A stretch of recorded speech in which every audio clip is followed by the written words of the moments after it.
nga bwe batera okwesabika n'okwambala nga bagenda okukkakanya akajagalalo ne leero abapoliisi bakedde kuyibwa Nansana ku nkulungo eyawula Namuŋŋoona ne Nansana mu Wakiso District. Kiddiridde abaaweebwa omulimu gw'okuzimba oluguudo n'amataawo mu kitundu kino okwekubira omulanga eri abakwasisa amateeka ng'omulimu gwabwe bwe gutatambula olw'abagoba ba takisi abatikkira mu mmotoka zaabwe mu kitundu kino. Wabaddewo okuwanyisiganya ebisongovu wakati w'abagoba ba takisi ne poliisi.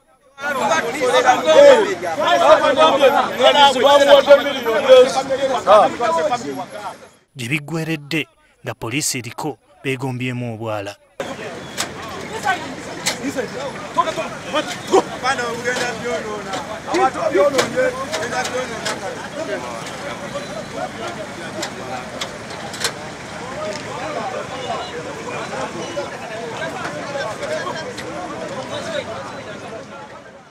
Ekifo awatikkirwa bakiggadde nga beeyambisa emisanvu gy'ebiseminti. Ku Friday lwa nabo mu meeting ndabagaba naye ku Lwokubiri mwina tubagala obanga mugenze muki mu paaka mugende mugende bannamu emirimu bane eggwanga lirimu sigamba nti wali Rwanda wano Uganda fenensi eriki eriemu fujisaba bannaffe awo balebe buteekamu ebyokunyiiga n'entondo bajje tukolere wamu batuteeka walibe batuteeka parking ya lole tulela webabanga bakola paka babeereyo bakola eri paka yabwe naffe tubeere eno eri waliyo amafuta ffe lwaki tuba tugenda eri ffe tulina kukolera eno Kampala. Poliisi etubuulidde ensonga lwaki bavuddeyo ku nsonga eno. Kati kusooka twatandise okuwogera nabo ne bagaana mu ddembe naye leero twagenzeyo okubajjayo kubanga programu ya gavumenti y'okugaziya enguudo eteekwa kugenda mu maaso.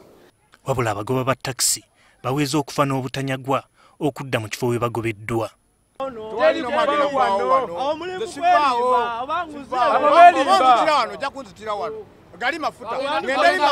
Bagenda tukuba emboko batulemazi naye tetugenda vva wano kitugeranga soja.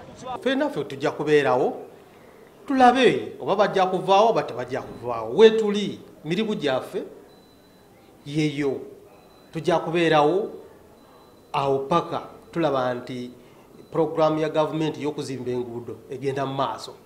Guno si gwe mulundi ogusoose nga poliisi ssaako ekitongole kinnema kirwanagana n'abakolera mu bitundu bino eby'omu Lubigi nga n'omwaka oguwedde abatakisi abakolera mu paaka e Nansana beekalakaasa nga bawakanya ekyabannaabwe abakyakolera mu kifo kino we baagobwa. Gerard Luyima, NTV Akawungeezi.